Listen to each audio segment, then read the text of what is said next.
Matamgi Manipuri Wari channel asubu tabiriba khwai pumnamakpu taramna okpaga loinana ikoknona khurumjari. Ngasi amuk taminarasi Chanu-Lembi kulumdoi suba tangka.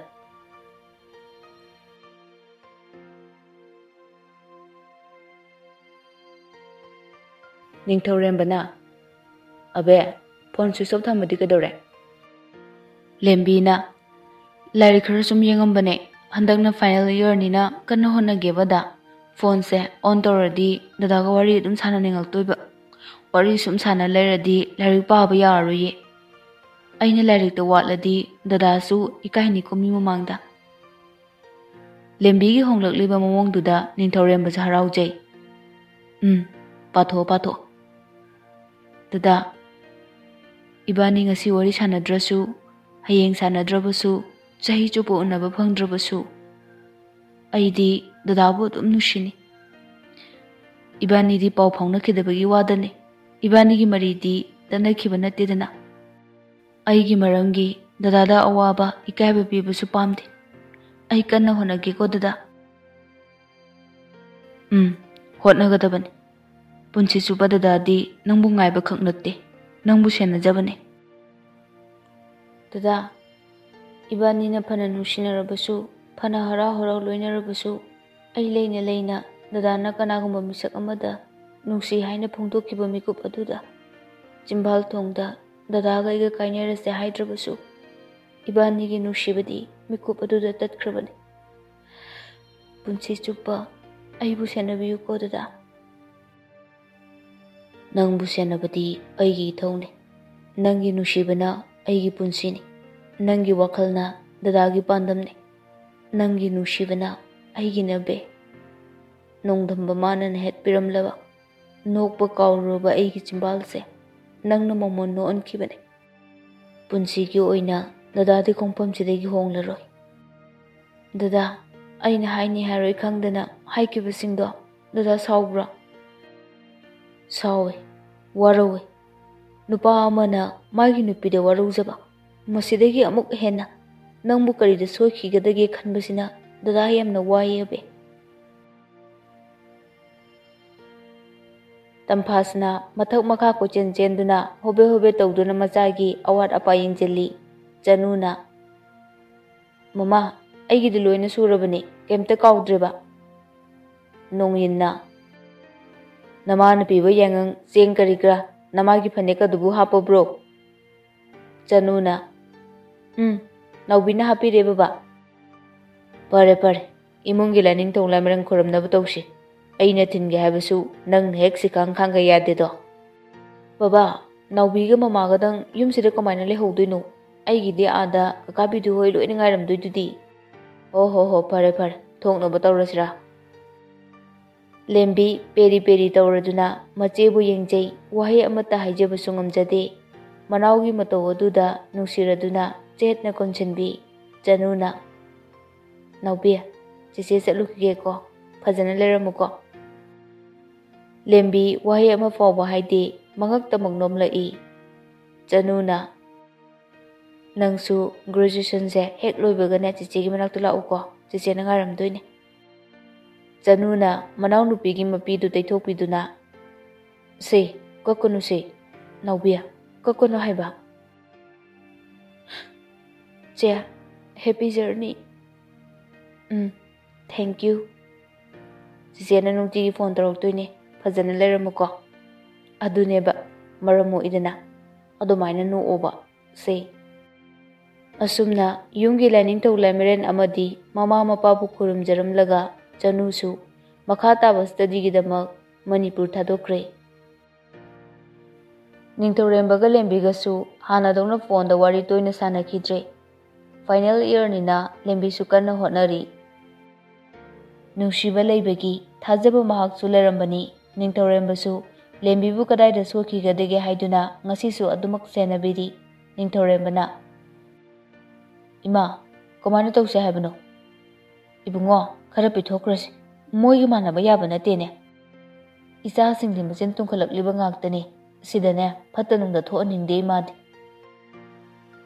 manina amu 20 lakhs kaina yamna bu laina ngangine moide ꯑꯩꯒꯤ ꯊꯥ 2-3ꯒꯤ ꯁꯦꯂꯔꯤꯅ ꯄꯨꯟꯁꯤꯜꯂ ꯐꯥꯎꯕꯗ ꯑꯗꯨ ꯌꯧꯗꯦꯅꯦ ꯄꯩꯁꯥꯕꯨꯗꯤ ꯍꯧꯖꯤꯛ ꯑꯗꯨꯝ ꯄꯤꯊꯣꯛꯑꯁꯦ ꯍꯥꯏꯔꯁꯨ ꯌꯥꯏꯅꯦ ꯑꯩꯒꯤ ꯑꯦꯀꯥꯎꯟꯇꯁꯨ ꯂꯩꯔꯤ ꯅꯃꯥꯒꯤ ꯑꯦꯀꯥꯎꯟꯇꯁꯨ ꯂꯩꯔꯝꯒꯅꯤ ꯅꯪꯒꯤ ꯑꯦꯀꯥꯎꯟꯇꯁꯨ ꯂꯩꯔꯝꯒꯅꯤ ꯏꯄꯥꯅꯁꯨ ꯅꯣꯏꯒꯤ ꯁꯦꯚꯤꯡ ꯊꯝꯃꯤ ꯍꯦꯛꯇ ꯃꯨꯜꯂꯒ ꯆꯥꯔꯒꯦ ꯍꯥꯏꯕ ꯃꯣꯏꯒꯤ ꯀꯟꯁꯦꯞꯇꯨꯅꯦ ꯑꯩꯅ ꯅꯨꯡꯁꯤꯗ꯭ꯔꯤꯁꯦ ꯃꯨꯜꯂꯨꯔꯒ ꯐꯛꯎꯔꯒꯅꯦ ꯃꯤꯉꯣꯟꯗꯒꯤ ꯆꯥꯔꯒꯦꯅ ꯌꯥꯎꯔꯛꯄ ꯂꯥꯜꯍꯧꯕꯅꯦ ꯃꯣꯏꯗꯤ ꯆꯤꯟꯗꯗꯤ ꯂꯩꯕꯥꯛ ꯅꯤꯡꯕ ꯌꯥꯝꯅ ꯁꯥꯔꯤꯕ ꯂꯩꯕꯥꯛꯁꯤꯕꯨ ꯅꯨꯡꯁꯤꯔꯒꯗꯤ ꯂꯩꯕꯥꯛꯁꯤꯕు ꯅꯤꯡꯂꯒꯗꯤ ꯃꯤꯌꯥꯝꯕꯨꯁꯨ ꯅꯨꯡꯁꯤꯐꯝ ꯊꯣꯛꯇ꯭ꯔꯣ ꯃꯣꯏꯗꯤ ꯑꯗꯨ ꯅꯠꯇꯦꯅꯦ ꯁꯨꯅꯤꯡꯗꯅ ꯅꯨꯡꯉꯥꯏꯕ ꯄꯥꯝꯕ ꯑꯗꯨꯒꯤꯅꯤ ꯃꯣꯏ ꯈꯔꯁꯤꯅꯅꯦ ꯑꯐꯕꯁꯨ ꯂꯣꯏꯅ ꯆꯦꯟꯗꯍꯜꯂꯦ ꯅꯤꯡꯊꯧꯔꯦꯝꯕꯅ ꯑꯩꯒꯤ ꯑꯦꯌꯔꯇꯦꯜ ꯁꯤꯝꯁꯦ ꯑꯩꯒꯤ ꯄ꯭ꯔꯥꯏꯚꯦꯁꯤ ꯅꯝꯕꯔꯅꯤ ꯏꯚꯟ ꯏꯃꯥꯒ ꯕꯕꯥꯒꯁꯨ ꯈꯪꯉꯝꯃꯣꯏ ꯁꯤꯗꯤ ꯂꯦꯝꯕꯤꯒꯤ ꯀꯟꯇꯦꯛ ꯂꯩꯅꯅꯕ ꯄꯥꯏꯕꯅꯤ ꯁꯤ ꯐꯥꯎꯕ ꯃꯣꯏꯅ ꯈꯪꯉꯝꯃꯤꯁꯤꯅꯤ ꯀꯃꯥꯏꯅ ꯇꯧꯔꯤꯅꯣ ꯁꯤꯅ ꯑꯩꯅ ꯉꯛꯏꯁꯦ ꯃꯅꯤꯅ ꯉꯥꯏꯈꯣꯅꯦ ꯂꯦꯝꯕꯤꯗꯣ ꯑꯣꯏꯔꯖꯥꯠꯂꯅꯦ ꯁꯥꯕꯤꯇ꯭ꯔꯤꯅ ꯇꯥꯅꯤꯡꯗꯦꯗ ꯃꯣꯏ ꯕꯕꯥ ꯐꯥꯒꯤꯅꯦꯅ ꯃꯇꯥꯡ ꯆꯥꯗꯦ ꯇꯥꯕ ꯌꯥꯗꯕ ꯋꯥ ꯑꯣꯏꯅ ꯇꯧꯔꯗꯅꯕ ꯍꯣꯏ ꯅꯆꯥꯅꯨꯄꯥꯒꯤ ꯄ꯭ꯔꯥꯏꯚꯦꯁꯤ ꯅꯝꯕꯔ ꯈꯪꯉꯝꯃꯤꯁꯤꯗꯤ ꯃꯁꯥꯅ ꯍꯥꯏꯕ ꯇꯥꯕꯅꯤ ꯀꯩꯅꯣ ꯅꯨꯡꯉꯥꯏꯔꯣꯏꯗꯧꯔꯤꯗ ꯃꯣꯏ ꯕꯕꯥ ꯅꯤꯡꯊꯧꯔꯦꯝꯕꯅ ꯋꯥꯁꯦ ꯁꯣꯜꯕ ꯇꯧꯃꯤꯟꯅꯁꯤꯀꯣꯅ ꯏꯃꯥꯒ ꯕꯕꯥꯒ ꯇꯥꯟꯅꯕꯅꯤ ꯀꯩꯅꯣ ꯕꯕꯥꯅ ꯑꯃꯨꯛ ꯇꯧꯔꯛꯏꯁꯤꯕꯣ ꯁꯥꯕꯤꯇ꯭ꯔꯤꯅ ꯀꯥꯟꯅꯗꯦ ꯏꯕꯨꯡꯉꯣ ꯈꯔ ꯄꯤꯊꯣꯛꯈꯤꯅꯕ ꯇꯧꯁꯤ ꯏꯃꯥ ꯃꯃꯥꯡꯗꯁꯨ ꯑꯩꯅ ꯄꯤꯈꯤꯅꯨ ꯍꯥꯏ ꯏꯃꯥꯅ ꯍꯦꯛꯇ ꯄꯤꯔꯝꯃꯤ ꯃꯣꯏꯁꯨ ꯅꯨꯡꯉꯥꯏꯕ ꯑꯃ ꯁꯨꯝ ꯌꯥꯎꯁꯤꯜꯂꯛꯑꯦ ꯍꯥꯠꯀꯦꯔꯥ ꯐꯨꯒꯦꯔꯥ ꯃꯣꯏꯅ ꯊꯣꯛꯄ ꯇꯧꯁꯅꯨ ꯑꯩꯈꯣꯏꯁꯨ ꯆꯞ ꯆꯥꯅ ꯊꯦꯡꯅꯕ ꯇꯥꯕꯅꯤ ꯁꯦꯜꯗꯣ ꯁꯨꯡꯄꯤ ꯄꯤꯔꯣꯏ ꯉꯥꯏꯈꯣꯅꯦ ꯏꯕꯨꯡꯉꯣ ꯅꯪꯕꯣ ꯅꯤꯡꯊꯧꯔꯦꯝꯕ ꯐꯨꯛ ꯍꯧꯒꯠꯇꯨꯅ ꯆꯠꯈꯤ ꯃꯅꯤꯅ ꯃꯃꯥ ꯅꯆꯥꯅꯨꯄꯥꯁꯦ ꯈꯪꯍꯟꯗꯅ ꯈꯔ ꯄꯤꯈꯤꯕ꯭ꯔꯥ ꯀꯩꯅꯣꯝꯃ ꯇꯧꯗꯕ ꯌꯥꯗꯦ ꯅꯆꯥꯅꯨꯄꯥꯁꯦ ꯏ ꯁꯥꯔꯤ ꯅꯍꯥ ꯑꯉꯥꯡꯒꯤ ꯍꯧꯅꯕꯤ ꯃꯥ ꯈꯪꯍꯟꯗꯕꯤꯗ ꯈꯔ ꯄꯤꯈꯤꯗꯕ ꯌꯥꯗꯦꯀꯣ ꯏꯆꯥꯁꯤꯡ ꯑꯐꯕ ꯇꯥꯡꯈꯠꯂꯛꯄ ꯉꯥꯛꯇꯅꯤ ꯐꯠꯇ ꯅꯨꯡꯗ ꯊꯣꯛꯍꯟꯅꯤꯡꯗꯦ ꯉꯁꯤꯗꯤ 6th ꯁꯦꯃꯤꯁꯇꯔꯒꯤ ꯑꯦꯛꯖꯥꯝ ꯂꯣꯏꯕ ꯅꯨꯃꯤꯠꯅꯤ ꯂꯦꯝꯕꯤ ꯆꯟꯕꯤ ꯃꯃꯥꯟꯅꯕꯤꯁꯤꯡꯁꯨ ꯉꯁꯤꯗꯤ ꯑꯦꯛꯖꯥꯝ ꯂꯣꯏꯔꯕꯅꯤꯅ ꯀꯩꯀꯩ ꯆꯥꯃꯤꯟꯅꯈꯤꯁꯦ ꯍꯥꯏꯗꯨꯅ ꯃꯌꯥꯝꯗꯨ ꯄꯨꯜꯂꯤ ꯆꯟꯕꯤꯅ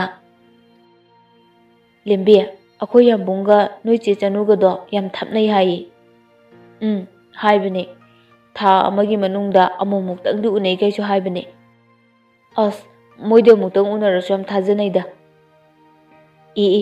ꯅꯪꯁꯨ ꯗꯥ ꯅꯤꯡꯊꯧꯔꯦꯝꯕꯒ ꯑꯗꯨꯛ ꯌꯥꯝꯅ ꯊꯥꯖꯅꯩꯗꯨꯗꯤ ꯆꯠꯂꯣꯍꯦ ꯋꯥꯔꯤꯗꯤꯕ ꯑꯗꯣ ꯆꯟꯕꯤ ꯀꯩ ꯆꯥꯁꯦ ꯍꯥꯏꯅꯣ ꯆꯟꯕꯤꯅ ꯑꯁꯤꯒꯤ ꯀꯣꯛꯐꯩꯁꯦ ꯑꯃꯨꯛ ꯂꯥꯛꯑꯦꯅꯦ ꯂꯦꯝꯕꯤꯅ ꯂꯥꯏꯃꯨ ꯑꯣꯛꯅꯔꯦꯗꯅ ꯇꯜꯂꯤꯍꯦ ꯁꯩꯇ ꯁꯤꯗ ꯌꯧꯁꯤꯜꯂꯛꯑꯦ ꯃꯤ ꯀꯣꯔꯧꯁꯨ ꯅꯣꯛꯇꯅ ꯃꯈꯣꯏ ꯃꯅꯥꯛ ꯇꯝꯅ ꯆꯪꯁꯤꯜꯂꯛꯏ ꯀꯣꯔꯧꯅ ꯑꯦꯛꯖꯥꯝ ꯅꯨꯡꯉꯥꯏꯕ꯭ꯔꯣ ꯂꯦꯝꯕꯤ ꯃꯁꯥꯗꯨ ꯏꯍꯩ ꯍꯩꯅꯗꯅ ꯈꯨꯝꯂꯛꯏ ꯑꯧ ꯀꯣꯔꯧꯅ ꯃꯈꯥꯗꯤ ꯀꯗꯥꯏꯗ ꯇꯝꯗꯣꯏꯅꯣ ꯂꯦꯝꯕꯤꯅ ꯈꯪꯗꯦꯗ ꯑꯗꯨꯗꯤ ꯖꯔꯅꯦꯂꯤꯖꯝ ꯇꯝꯅꯤ ꯅꯩꯔꯦ ꯀꯩꯅꯣ ꯃꯃꯥꯒꯤ ꯃꯍꯨꯠ ꯁꯤꯜꯍꯧꯔꯒꯦ ꯍꯥꯏꯔꯣ ꯐꯤꯂꯝ ꯑꯃꯨꯛ ꯀꯨꯝꯃꯛꯀꯅꯤꯀꯣ ꯆꯦꯟꯕꯨ ꯆꯦꯜꯂꯨꯔꯗꯤ ꯃꯌꯥꯕꯨ ꯄꯨꯔꯗꯤ ꯍꯧꯖꯤꯛꯀꯥꯟꯗꯤ ꯐꯤꯂꯝ ꯍꯦꯛꯇ ꯀꯨꯝꯅꯩꯗꯅ ꯅꯪꯁꯨ ꯑꯃꯨꯛ ꯇꯧꯔꯛꯀꯅꯤꯀꯣ ꯂꯦꯝꯕꯤꯅ ꯑꯩꯅ ꯆꯦꯜꯂꯨꯕ ꯆꯦꯜꯂꯨꯗꯕ ꯁꯤꯗꯤ ꯑꯩꯒꯤ ꯄꯔꯁꯣꯅꯦꯜ ꯃꯦꯇꯔꯅꯦ ꯅꯪꯅ ꯑꯦꯅꯥꯂꯥꯏꯁ ꯇꯧꯕꯩ ꯗꯔꯀꯥꯔ ꯇꯥꯗꯦ ꯀꯣꯔꯧꯅ ꯑꯃꯨꯛ ꯅꯩꯁꯤꯜꯂꯦꯍꯦ ꯆꯠꯂꯦꯗ ꯈꯨꯐꯖꯗꯣ ꯃꯤ ꯂꯣꯏꯅ ꯉꯥꯎꯅꯔꯕꯅꯤꯀꯣ ꯌꯥꯗ꯭ꯔꯦꯍꯦ ꯑꯩ ꯆꯠꯂꯦꯍꯦ ꯂꯦꯝꯕꯤ ꯍꯟꯗꯛꯇꯤ ꯈꯪꯁꯥꯎ ꯁꯥꯎꯒꯠꯂꯛꯏ ꯍꯦ ꯅꯨꯄꯥ ꯐꯣꯏꯗꯦ ꯍꯥꯏꯕ ꯂꯩꯇꯕꯅꯤꯀꯣ ꯀꯩꯅꯣ ꯆꯤꯠꯂꯦꯗꯤ ꯎꯁꯤꯠꯇ꯭ꯔꯤꯔꯣ ꯅꯪ ꯑꯩꯁꯦ ꯀꯩꯅꯦꯅ ꯎꯒꯦ ꯃꯌꯥꯝ ꯃꯃꯥꯡꯗꯨꯗ ꯈꯪꯍꯧꯗꯦ ꯑꯍꯧꯕ ꯈꯨꯄꯥꯛꯀꯤ ꯃꯈꯣꯜ ꯑꯃ ꯇꯥꯈꯤ ꯂꯦꯝꯕꯤꯅ ꯃꯈꯥ ꯇꯥꯅ ꯆꯥꯅꯤꯡꯗ꯭ꯔꯗꯤ ꯋꯥ ꯃꯈꯥ ꯇꯥꯔꯛꯀꯅꯨ ꯆꯟꯕꯤꯅ ꯎꯁꯤꯠꯇ꯭ꯔꯤꯅꯤ ꯀꯥꯏꯅ ꯍꯥꯠꯂꯣꯅ ꯍꯧꯔꯤꯅꯤ ꯑꯩꯈꯣꯏ ꯌꯥꯝꯃꯨꯡꯒ ꯂꯩꯔꯝꯃꯗꯤꯕ ꯅꯣꯏ ꯅꯩꯒꯗꯕꯅꯤ ꯈꯪꯉꯕ꯭ꯔꯥ ꯂꯦꯝꯕꯤꯅ ꯅꯣꯏꯒꯤ ꯋꯥꯍꯩ ꯋꯥꯇꯥ ꯋꯥꯉꯥꯡ ꯁꯉꯥꯡꯗꯨꯗꯤꯅꯦ ꯅꯣꯏꯕꯨ ꯄꯣꯛꯏꯕ ꯅꯃꯥꯗꯨꯗ ꯍꯥꯏꯌꯨ ꯅꯪꯅ ꯉꯥꯡꯖꯔꯤꯗꯨꯒꯤ ꯑꯔꯊꯗꯣ ꯅꯀꯣꯛꯇꯨꯗ ꯆꯥꯝꯃꯔꯛ ꯈꯟꯊꯖꯧ ꯀꯣꯔꯧꯅ ꯅꯕꯥꯅꯤ ꯑꯩꯅ ꯀꯩꯗꯧꯔꯛꯀꯦ ꯍꯥꯏꯕꯗꯨ ꯌꯦꯡꯉꯨ ꯆꯟꯕꯤꯅ Film ki bet sai ro na sa kuthi du ne yam pakte. Lembi masa do sor thabet holi.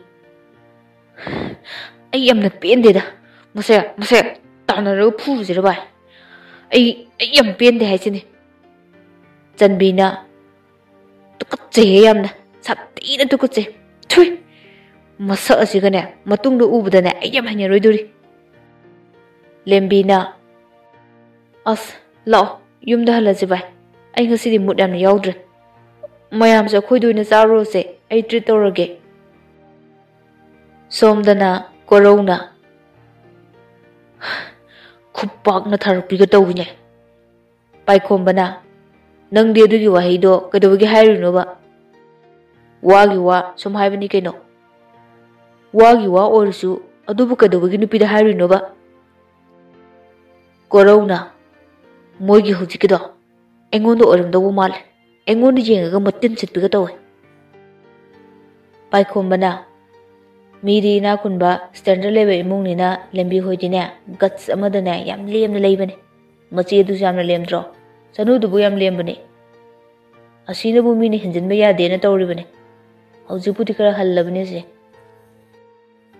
thoi bana amo han gera haloira mingon do wa he du bu hairam ladi masana sarok pa ta ba bai nang su ba sono bajana chu he corona yare nu su taning de Sia, ai ubudaga mayam se matin sitpiga tawine.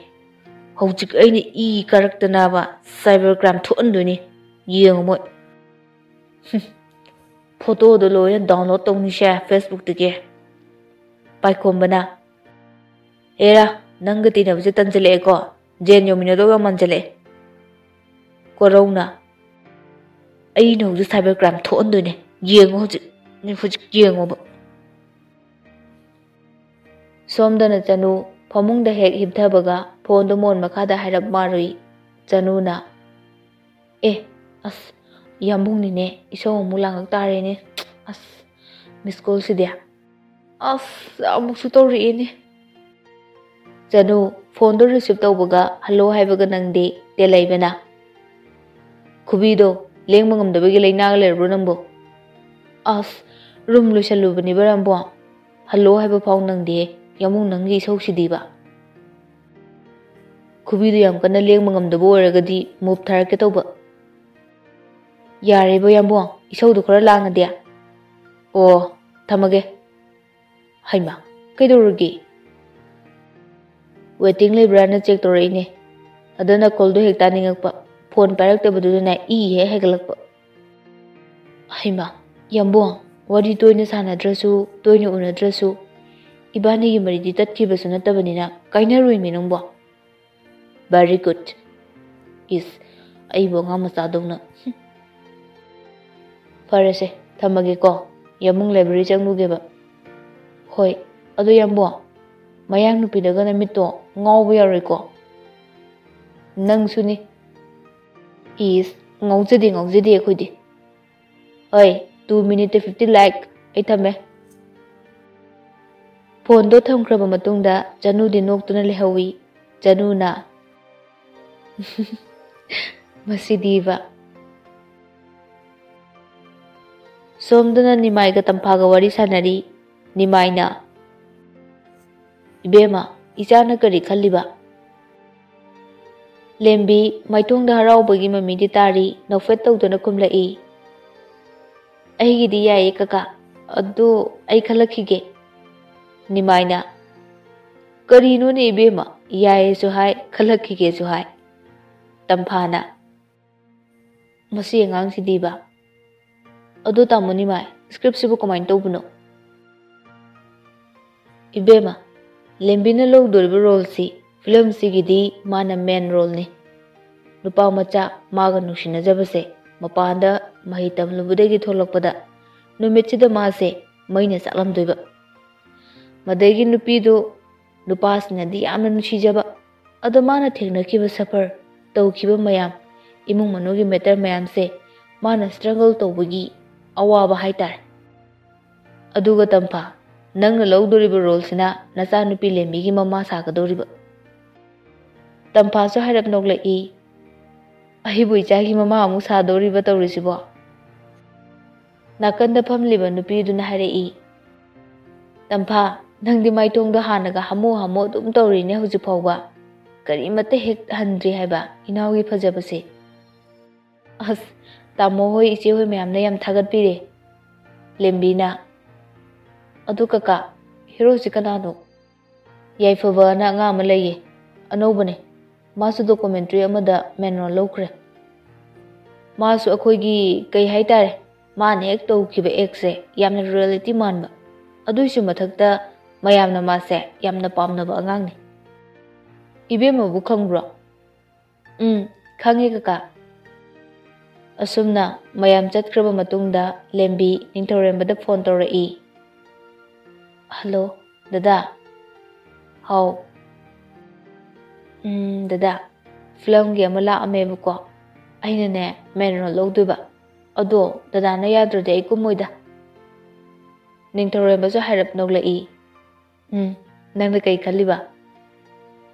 ꯑꯩꯗꯤ ꯀꯨꯝꯅꯤꯡꯉꯦꯕ. ꯑꯗꯣ ꯗꯗꯥꯅ ꯌꯥꯗ꯭ꯔꯗꯤ ꯍꯥꯏꯗꯣꯛꯈꯤꯗꯣꯏꯅꯦ. ꯗꯗꯥꯅ ꯀꯩꯗꯧꯕꯒꯤ ꯌꯥꯔꯣꯏꯗꯣꯏꯅꯣ? ꯌꯥꯏ. ꯑꯗꯣ ꯁꯤꯅ studied ꯁꯣꯏꯍꯜꯂꯛꯄꯗꯤ ꯌꯥꯔꯣꯏꯀꯣ. ꯍꯧꯖꯤꯛꯀꯥꯟꯗꯤ ꯑꯥꯔꯇꯤꯁꯁꯤꯡꯁꯦ ꯄꯥꯕ꯭ꯂꯤꯛꯅ ꯌꯥꯝꯅ ꯍꯟꯊꯅ ꯈꯟꯅꯩ. ꯀ꯭ꯋꯥꯂꯤꯐꯤꯀꯦꯁꯟ ꯌꯥꯎꯗꯦ, ꯂꯥꯏꯔꯤꯛ ꯂꯥꯏꯁꯨ ꯇꯝꯕꯣꯏ ꯇꯝꯗꯕꯣꯏ ꯇꯧꯋꯦꯅ. ꯄꯥꯕ꯭ꯂꯤꯛꯅ ꯍꯥꯏꯅꯕꯁꯦ ꯅꯨꯡꯉꯥꯏꯇꯦꯕ. ꯑꯥꯔꯇꯤꯁ ꯍꯥꯏꯕꯁꯤꯗꯤ ꯁꯣꯁꯥꯏꯇꯤꯒꯤ ꯃꯤꯔꯔꯅꯤ. ꯄꯥꯕ꯭ꯂꯤꯛꯀꯤ ꯄ꯭ꯂꯦꯠꯐꯣꯝꯗ ꯂꯦꯞꯄꯤꯅꯤ. ꯃꯤꯌꯥꯝꯒꯤ ꯃꯤꯠꯌꯦꯡꯐꯝꯅꯤ. ꯍꯩꯅ ꯁꯤꯡꯅ ꯆꯠꯀꯗꯕꯅꯤ. ꯁ꯭ꯇꯗꯤꯗꯁꯨ ꯁꯣꯏꯍꯟꯕ ꯌꯥꯗꯦ. ꯂꯣꯏꯅꯃꯛ ꯃꯤꯅꯤꯃꯥꯏꯁ ꯇꯧꯒꯗꯕꯅꯤ. ꯍꯣꯏ ꯗꯗꯥ. ꯈꯪꯗꯦꯗ ꯅꯨꯡꯁꯤꯕꯤ. ꯐꯤꯂꯝꯒ ꯀꯨꯝꯈꯤꯕꯗꯒꯤ ꯑꯩꯒ ꯀꯥꯎꯊꯣꯛꯈꯤꯕꯗꯤ ꯌꯥꯔꯣꯏꯀꯣ. ꯏꯁ, ꯀꯥꯎꯖꯔꯣꯏꯅ. ꯗꯗꯥ ꯑꯁꯨꯛ ꯌꯥꯝꯅ ꯅꯨꯡꯁꯤꯕꯁꯤꯕꯨ ꯀꯃꯥꯏꯅ ꯀꯥꯎꯗꯣꯏꯅꯣ? ꯑꯗꯣ ꯅꯪꯕꯨ ꯅꯨꯡꯁꯤꯖꯕ ꯃꯤ ꯈꯔꯅ ꯅꯪꯕꯨ ꯐꯖꯅ ꯍꯥꯏꯕꯤꯅꯤ, ꯐꯖꯅ ꯇ꯭ꯔꯤꯠ ꯇꯧꯕꯤꯅꯤ. ꯃꯔꯛꯇꯨꯗꯒꯤ ꯅꯪꯕꯨꯁꯨ ꯐꯖꯅ ꯉꯥꯡꯅꯗꯕ, ꯊꯤꯅ ꯉꯥꯡꯅꯕ ꯑꯗꯨꯝ ꯌꯥꯎꯔꯛꯀꯅꯤ. ꯃꯤꯅ ꯇꯨꯡꯗ ꯋꯥ ꯉꯥꯡꯂꯦꯅ ꯀꯥꯎꯟꯇꯔ ꯇꯧꯅꯕ ꯌꯥꯗꯦꯀꯣ. ꯃꯤꯅ ꯅꯪꯒꯤ ꯃꯔꯝꯗ ꯐꯅ ꯐꯠꯇꯕ ꯍꯥꯏꯔꯁꯨ ꯐꯖꯕ ꯋꯥꯍꯩꯅ ꯃꯤꯉꯣꯟꯗ ꯔꯦꯁꯄꯣꯟꯁ ꯄꯤꯒꯗꯕꯅꯤ. ꯋꯥꯟ ꯗꯦ ꯅꯪ ꯂꯥꯟꯗꯤ ꯈꯪꯂꯛꯀꯅꯤ. ꯍꯧꯖꯤꯛꯇꯤ ꯑꯥꯔꯇꯤꯁꯁꯤꯡꯁꯦ ꯌꯥꯝꯅ ꯁꯐꯔ ꯇꯧꯔꯕꯅꯤ. ꯗꯗꯥꯅ ꯅꯪ ꯅꯨꯡꯁꯤꯕꯒꯤꯅꯤꯀꯣ ꯍꯥꯏꯔꯤꯁꯦ. ꯍꯣꯏꯕ ꯗꯗꯥ. ꯑꯁꯨꯝꯅ ꯂꯦꯝꯕꯤꯁꯨ ꯐꯤꯂꯝꯒꯤ ꯂꯥꯏꯟꯗ ꯇꯞꯅ ꯇꯞꯅ ꯈꯣꯡ ꯊꯥꯡꯖꯤꯜꯂꯛꯄ ꯍꯧꯔꯛꯏ. ꯁꯛ ꯐꯖꯔꯨꯕ, ꯄꯩꯁꯥ ꯄꯥꯏꯔꯨꯕ ꯈꯛꯀꯤ ꯋꯥ ꯅꯠꯇꯦ ꯁꯤꯗꯤ. ꯃꯁꯥꯒꯤ ꯏꯁꯣꯔꯅ ꯄꯤꯊꯣꯔꯛꯄ ꯃꯒꯨꯟ ꯑꯃ ꯌꯥꯎꯔꯨꯕꯅ ꯃꯤꯌꯥꯝꯅ ꯄꯥꯝꯅꯕ ꯑꯦꯛꯇ꯭ꯔꯦꯁ ꯑꯃ ꯑꯣꯏꯔꯛꯏ. ꯆꯅꯨꯒ ꯇꯦꯂꯦꯕꯒ ꯋꯥꯔꯤ ꯁꯥꯟꯅꯔꯤ. ꯆꯅꯨꯅ, ꯑꯩꯈꯣꯏ ꯅꯥꯎꯕꯤꯗꯣ ꯐꯤꯂꯝ ꯀꯨꯝꯃꯦ ꯌꯥꯝꯕꯣ. ꯌꯨꯇ꯭ꯌꯨꯕꯇꯒ ꯇꯦꯂꯔ ꯊꯥꯗꯣꯔꯛꯑꯦꯕ. ꯌꯥꯝ ꯅꯨꯡꯁꯤꯌꯦ. ꯎꯖꯔꯕꯗꯣ ꯑꯩꯅ ꯃꯤꯉꯣꯟꯗꯒ ꯐꯖꯅ ꯁꯟꯇꯣꯛꯈ꯭ꯔꯕꯖꯥꯠꯅꯤ. ꯏꯁ, ꯀꯩꯅꯣ ꯁꯟꯗꯣꯛꯄ ꯀꯥꯏꯗꯤ ꯌꯥꯝꯕꯣ? ꯋꯥꯁꯦ ꯂꯣꯏꯐꯥꯎ ꯇꯥꯗꯕꯤꯗ ꯃꯅꯥꯎꯅꯨꯄꯤ ꯁꯣꯛꯑꯦꯅ ꯃꯥꯒꯤ ꯍꯧꯅꯕꯤ ꯁꯥꯎꯒꯠ ꯄꯤꯖꯦꯛꯇ ꯇꯧꯔꯛꯀꯅꯤꯕ. ꯑꯩꯈꯣꯏ ꯁꯥꯏꯒꯤ ꯃꯅꯥꯎꯅꯨꯄꯤꯅꯦꯅꯅꯦ ꯑꯩꯅ ꯃꯤꯉꯣꯟꯗ ꯍꯥꯏꯔꯤꯅꯦ ꯍꯥꯏꯕ. ꯁꯥꯎꯗꯦꯍꯦ. ꯁꯥꯎꯔꯤꯔꯣꯏ. ꯅꯃꯤꯠꯇꯨꯅ ꯆꯐꯨꯃꯨꯛ ꯂꯧꯊꯣꯛꯀꯦ ꯍꯥꯏꯔꯤꯗꯣ. ꯆꯅꯨꯅ ꯇꯦꯂꯦꯕꯕꯨ ꯈꯨꯖꯤꯟꯅ ꯁꯤꯛꯇꯨꯅ ꯀꯤꯟꯅ ꯁꯨꯔꯤ. ꯌꯥꯝꯃꯣ, ꯅꯪ ꯌꯥꯝ ꯍꯧꯔꯛꯀꯅꯨꯀꯣ. Film shooting ꯃꯅꯨꯡꯗꯅꯤ. ꯅꯨꯃꯤꯠꯇꯨ ꯅꯣꯡꯁꯨ ꯍꯥꯏꯔꯞ ꯃꯪꯉꯤ. ꯃꯌꯥꯝ ꯄꯨꯟꯁꯤꯟꯗꯨꯅ ꯂꯝꯄꯥꯛꯀ ꯑꯣꯏꯔꯦ. ꯃꯌꯥꯝ ꯃꯩ ꯇꯦꯛꯂꯤ. ꯌꯥꯏꯐꯕꯅ, ꯂꯦꯝꯕꯤ, ꯅꯍꯥꯟ ꯀꯀꯥ ꯉꯧꯕꯗꯣ ꯂꯥꯛꯑꯝꯃꯤ. ꯀꯀꯥꯒꯤꯁꯨ ꯑꯅꯧꯕ ꯄ꯭ꯔꯣꯖꯦꯛ ꯑꯃꯒꯤ ꯑꯩꯉꯣꯟꯗ ꯍꯥꯏꯔꯝꯃꯦ. ꯀꯀꯥꯗꯣ ꯐꯣꯟ ꯃꯥꯡꯈ꯭ꯔꯦ ꯍꯥꯏꯌꯦ. ꯑꯗ ꯅꯪꯒꯤ ꯅꯝꯕꯔ ꯄꯤꯈꯤꯕꯅꯦ. ꯑꯣ, ꯀꯩꯁꯨ ꯀꯥꯏꯗꯦꯗ. ꯅꯣꯡꯅꯒ ꯅꯣꯡ ꯃꯪꯕꯅꯦ. ꯏꯪꯕꯅꯕꯨ ꯁꯤꯔꯦꯗ ꯑꯩꯗꯤ. ꯁꯤꯕ ꯁꯥꯗꯣꯏꯅꯦꯅ ꯐꯨꯔꯤꯠꯀ ꯂꯧꯊꯣꯛꯏꯁꯦ. ꯏꯪꯕꯅ ꯁꯤꯔꯦꯃꯦ ꯑꯩꯕꯣ. ꯌꯥꯏꯐꯕꯒꯤ ꯋꯥ ꯈꯨꯍꯥꯏꯗꯨꯗ ꯂꯦꯝꯕꯤꯁꯨ ꯈꯪꯅꯣꯛ ꯅꯣꯛꯂꯛꯏ. ꯍꯩꯃꯥ, ꯅꯪꯁꯤꯗꯤꯕ. ꯁꯣꯝꯗꯅ ꯅꯤꯡꯊꯧꯔꯦꯝꯕ ꯖꯦꯅꯦꯔꯦꯜ ꯋꯥꯔꯗ ꯃꯅꯨꯡꯗ ꯄꯦꯁꯦꯟ ꯃꯌꯥꯝꯒꯤ ꯔꯥꯎꯟ ꯆꯦꯛ ꯂꯥꯛꯂꯤ. ꯐꯃꯨꯡꯗ ꯌꯦꯇꯥꯗꯨꯅ ꯂꯩꯔꯤꯕꯤ ꯑꯅꯥꯕ ꯅꯨꯄꯤ ꯑꯗꯨꯒꯤ ꯃꯃꯥꯟꯅꯕꯤ ꯑꯣꯏꯔ ꯃꯥꯜꯂꯤ. ꯃꯁꯝ ꯃꯅꯥꯁꯨ ꯉꯥꯛꯁꯪ ꯉꯥꯡꯉꯤ. ꯁꯔꯖꯨꯅ, ꯍꯟꯗꯛꯀꯤ ꯍꯦꯔꯣꯏꯅꯤ ꯑꯅꯧꯕꯗꯣ ꯂꯦꯝꯕꯤ ꯍꯥꯏꯕ꯭ꯔꯥ ꯑꯗꯨꯏꯗꯣ ꯆꯦꯜꯂꯨꯔꯦ ꯍꯥꯏꯅꯦ. ꯅꯨꯄꯥꯗꯣ ꯗꯣꯛꯇꯔꯅꯤ ꯍꯥꯏꯌꯦ. ꯗꯣꯛꯇꯔ ꯑꯣꯏꯕꯗꯨꯗ ꯆꯦꯟꯁꯤꯜꯂꯤꯅꯦꯌꯦ. ꯗꯣꯛꯇꯔꯗꯨꯁꯨ ꯅꯨꯄꯤ ꯆꯦꯜꯂꯝꯃꯤ ꯍꯥꯏꯌꯦ. ꯏꯅꯥ ꯌꯥꯝ ꯈꯨꯟꯕ ꯑꯣꯏꯔ ꯃꯥꯜꯂꯦꯗ. ina khunbadudane chenjallini gi thoina tin tukatchadro. Rosnina Haima yam ngammina madia masaktuga khoi college taminare oh cheluriti tayi nupado paisa yamna paramni doctor ne habdu chenjili oramni ningthoremba thanglamba khongthang do sab leptuna mayam na ngangnabadu tari mayam duda hairap nomi yengtuna nganglai ekoi society sina artist sing se asuk yamna hantana kanbiri basibu karigino mi amage personal matter da loinaba analyze tawnai pass haibase mi loinamak da lefam thokpani mi amana promoter adi kanamtana encourage tawnade kanagumba amana paisa khara paikhalakpa natraga ngausinaramba mi amana direct lasu da khara phagalakpa matamdadi phai hotnawona kanamtana haidi haukhibada kitang soikhibadudi puthok tuna analyze tawnai akhoi manipur di mina promoter okpa kanamtana encourage tawnade pass matter puthok aga comment piba ngaktani mayam su wari nungaibiri ado patient gi drip yalibase loramdaida asigi suise sida nambiro ko mayam du da harap yenglamnaga noklammi ningthoremba mathanta su wakal khanjari nusibi nangna support tawduse yam dorida struggle mayam raksida tasengna aine nangbu thengna jabase ayamna chokthokchai lembi ga ningthorembaga phone da wari sanari lembina da kedore wangang drode ningthorembana ngangningdraba kaigia sorry ro engonda ai ngasi do khara thengdokhreba duda sauranu cheche gi pochai thabagine awara pa yenglambane ba somda nupi masa khara class 11 12 mukaram nadra hotel da makoi mari manga phone do puthok tuna kari no khara ngangnari thoina as aidi ya phabada yamna ngaujabane ado lembi gane film kumine badagine as ai bit leraktrebo bechana yare nang suibema film kumninga gane ko kumina ge hayo soneana yare ngo mana kummadi tumit pawo pairaro thoina is yamna phajare he nang dia ya phabaga lembi ga do sono yamna thina chudro tukachaba miyor nupi dusu chelure haradi koglem thoke haidine ya phabasu nupi ne bu haradi manam da ngawbra khangde as ore he aidi masa na yanara nang khiba video bu khatnara mani mo Facebook to post tor ido tukacham na sire boyde bechana kaino haise bai thoina haima video haisi da ne nasana adum bab taro moi ki picture mayam duga ne oning manu sire ide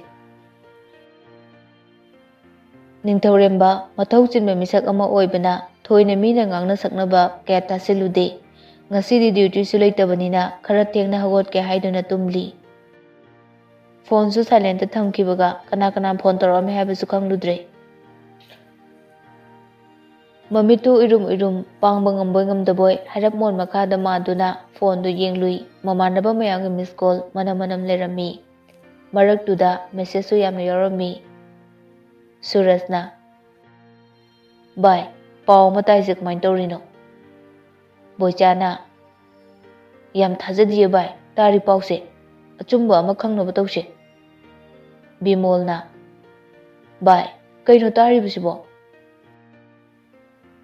ningthoremba yam thausadana momon nokli noi sidiba ngasi tangai nangai kepta khangdaba dawna ba surasna kamaina torisibu bai khara ledi ima hoisu tara ani marak tuda lembi gi message la ami dada ai sininge ai sibane hena phare punsigi anobu khongthang ama thanglakpa himai chumlakpa mikup asida achoubu ire amana aibu mafam khangdana pubiri ningthoremba masado chingnara e lembi de phone hanjen tawbudusu lembi mathwai nungai tramale adumuk phone paraktre ꯐꯃꯨꯡꯗꯒꯤ ꯄ꯭ꯔꯞ ꯀꯨꯝꯊꯗꯨꯅ brush ꯇꯧꯕ ꯂꯣꯏꯔꯒ ꯀꯤꯆꯟꯗ ꯏꯁꯤꯡ ꯊꯛꯀꯦ ꯍꯥꯏꯗꯨꯅ ꯆꯪꯂꯛꯄꯅꯤ꯫ ꯃꯅꯤꯅ "ꯏꯕꯨꯡꯉꯣ, ꯑꯝꯇ ꯂꯥꯎꯁꯤꯗ." "ꯀꯩ ꯍꯥꯏꯒꯦ ꯕꯕꯥ?" "ꯐꯝꯃꯨ ꯐꯝꯃꯨ, ꯋꯥꯁꯦ ꯏꯟꯊꯤꯖꯅ ꯐꯖꯅ ꯁꯥꯟꯅꯁꯤ꯫ ꯏꯆꯥꯁꯨ ꯅꯨꯡꯉꯥꯏꯔꯝꯃꯔꯣꯏ, ꯅꯃꯥꯒ ꯑꯩꯒꯁꯨ ꯀꯔꯤ ꯍꯥꯏꯒꯗꯕꯅꯣ ꯈꯪꯗ꯭ꯔꯦ꯫ ꯑꯁꯦꯡꯕ꯭ꯔꯥ ꯁꯦꯡꯗꯕ꯭ꯔꯥ ꯍꯥꯏꯕꯗꯣ ꯃꯗꯨꯃꯗꯤ ꯐꯖꯅ ꯊꯤꯗꯣꯛꯄꯅ ꯐꯩ." "ꯀꯩꯅꯣ ꯕꯕꯥ? ꯑꯩ ꯒ꯭ꯌꯥꯟ ꯇꯥꯗ꯭ꯔꯦ." ꯁꯥꯕꯤꯇ꯭ꯔꯤꯅ "ꯏꯆꯥꯕꯨ ꯇꯁꯦꯡꯅ ꯈꯪꯗꯕ꯭ꯔꯣ?" ꯅꯤꯡꯊꯧꯔꯦꯝꯕꯅ "ꯍꯣꯏ, ꯑꯗꯨ ꯀꯔꯤꯅꯣ ꯏꯃꯥ?"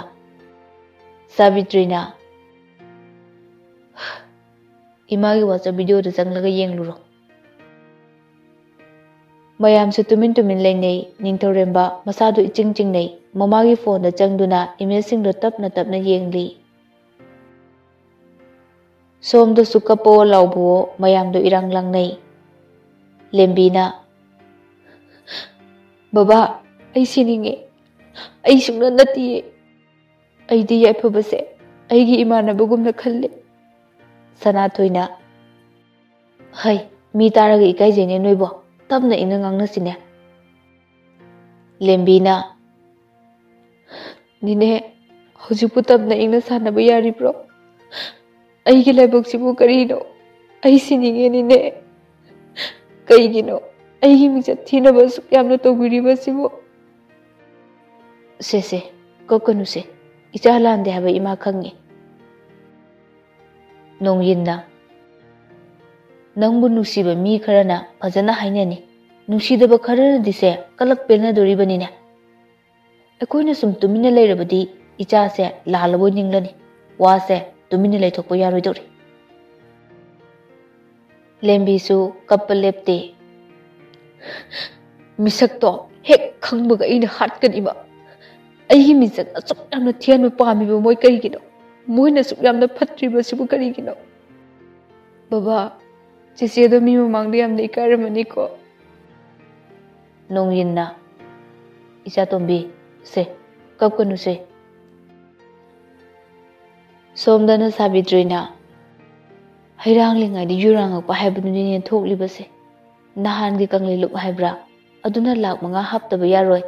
ꯅꯍꯥꯟ ꯐꯥꯎꯕꯒꯤ ꯃꯅꯨꯡꯗ ꯃꯣꯏꯅ ꯃꯇꯝ ꯊꯥꯈꯤꯕꯗꯣ ꯑꯗꯨꯗꯁꯨ ꯄꯤꯈꯤꯗ꯭ꯔꯕꯅꯤꯅ ꯂꯨꯞꯀꯤ ꯌꯥꯊꯪꯅꯤ ꯑꯗꯨ ꯑꯗꯥꯅ ꯌꯥꯝꯅ ꯍꯥꯏꯔꯛꯏꯗ ꯃꯣꯏ ꯕꯕꯥ."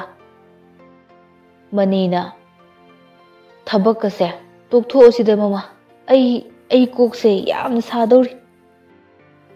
ꯑꯣꯏꯕ ꯌꯥꯒꯗꯕ ꯋꯥ ꯑꯃ ꯈꯟꯅꯁꯤ ꯃꯣꯏ ꯕꯕꯥ. ꯀꯔꯤꯅꯣ ꯍꯟꯗꯛꯀꯤ ꯊꯧꯗꯣꯛ ꯃꯌꯥꯝꯁꯤꯕꯣ?" ꯇꯟꯖꯥ ꯑꯗꯨꯗ ꯅꯤꯡꯊꯧꯔꯦꯝꯕꯁꯨ ꯈꯣꯡꯂꯩ ꯌꯥꯡꯅ ꯊꯣꯛꯂꯛꯏ꯫ ꯁꯥꯕꯤꯇ꯭ꯔꯤꯅ "ꯀꯗꯥꯏꯗꯅꯣ ꯏꯕꯨꯡꯉꯣ?" "ꯏꯝꯄꯦꯛ ꯑꯥꯏꯁ ꯇꯤꯚꯤ ꯑꯣꯐꯤꯁꯇ ꯄ꯭ꯔꯦꯁꯇꯅꯦ ꯏꯃꯥ." ꯁꯥꯕꯤꯇ꯭ꯔꯤꯅ "ꯀꯩꯗꯧꯔꯒꯦ ꯍꯥꯏꯕ ꯅꯪꯕꯣ? ꯀꯅꯥꯒ ꯀꯩꯗꯧꯅꯕꯅꯣ?" ꯅꯤꯡꯊꯧꯔꯦꯝꯕ ꯊꯥꯡꯂꯝꯂꯤꯕ ꯈꯣꯡꯊꯥꯡꯗꯣ ꯆꯞ ꯂꯦꯞꯄꯤ ꯋꯥꯈꯜ ꯑꯃ ꯂꯥꯛꯄꯒꯨꯝ ꯃꯃꯥꯗ ꯑꯃꯨꯛ ꯌꯦꯡꯂꯤ꯫ "ꯏꯃꯥ, ꯑꯩ ꯏꯊꯟꯇ ꯆꯠꯄꯁꯦ ꯅꯨꯡꯉꯥꯏꯔꯣꯏ. ꯏꯃꯥꯁꯨ ꯌꯥꯎꯅ ꯂꯦꯝꯕꯤ ꯍꯣꯏꯗ ꯆꯠꯂꯨꯁꯦ." "ꯏꯃꯥꯁꯨ ꯈꯜꯂꯝꯂꯤꯕꯅꯤꯅꯦ. ꯐꯔꯦ, ꯏꯃꯥ ꯂꯣꯏꯁꯤꯜꯂꯨꯈꯤꯒꯦꯀꯣ." ꯑꯁꯨꯝꯅ ꯁꯥꯕꯤꯇ꯭ꯔꯤꯒ ꯅꯤꯡꯊꯧꯔꯦꯝꯕꯒꯁꯨ ꯂꯦꯝꯕꯤꯒꯤ ꯃꯌꯨꯝ ꯇꯝꯅ ꯂꯥꯛꯂꯤ꯫ ꯅꯥꯀꯟ ꯑꯃꯗꯅ ꯑꯉꯥꯡꯕ ꯃꯆꯨꯒꯤ ꯃꯥꯔꯨꯇꯤ ꯀꯥꯔ ꯑꯃꯒꯤ ꯃꯅꯨꯡꯗ "ꯏꯌꯥꯝꯕ, ꯃꯣꯏ ꯇꯤꯗꯤꯝ ꯂꯥꯏꯟꯗ ꯍꯥꯏꯒꯠꯈ꯭ꯔꯦ." "ꯑꯣ, ꯌꯥꯔꯦ. ꯊꯕꯛꯇꯣ ꯄꯥꯡꯊꯣꯛꯈꯣ. ꯌꯥꯝ ꯍꯩꯅ ꯁꯤꯡꯅ ꯇꯧꯒꯗꯕꯅꯤ."